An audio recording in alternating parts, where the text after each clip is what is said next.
I am a sexual assault survivor. Coming forward with my assault was far more traumatic than the assault itself.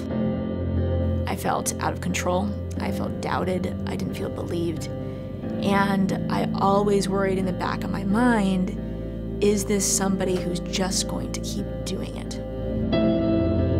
Callisto is really the science that I wish I had had in college, and that would have helped rebuild my sense of agency instead of taking it away all over again.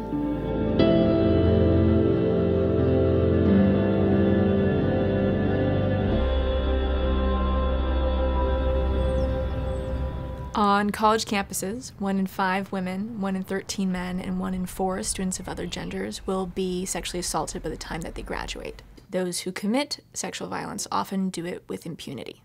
They're almost never reported, and if they are, action is rarely taken.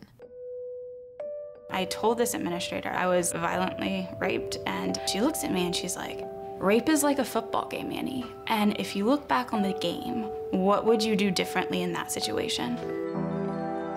Did you say no? How many times did you say no? How did you say it? Okay, what were you wearing? I'm getting questions like, "Why didn't you fight him?" I went to the Dean of Students' office, and she said, "I just want to make sure that you don't talk to anyone about this." There was this extreme reluctance to believe me. It's still right up here. We want to help empower victims of sexual violence to pursue their path towards justice without having to martyr themselves in a broken system.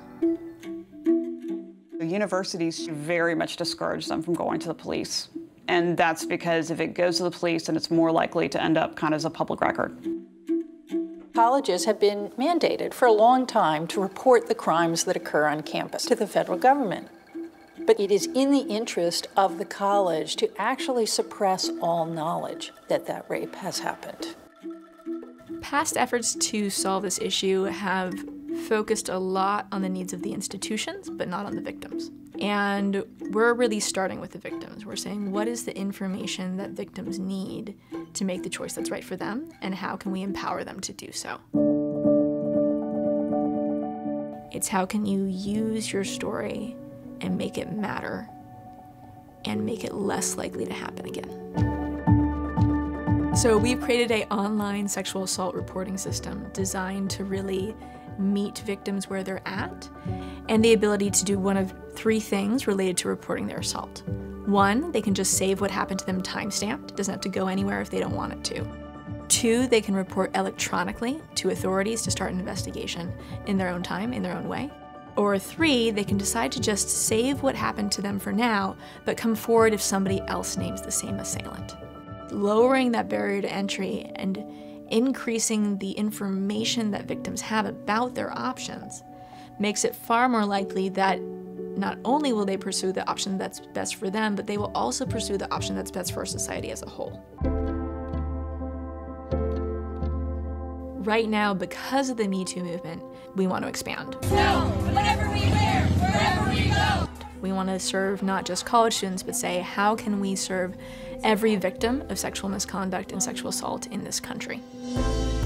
With our new system, we'll have a single centralized database to support every victim of sexual misconduct or assault.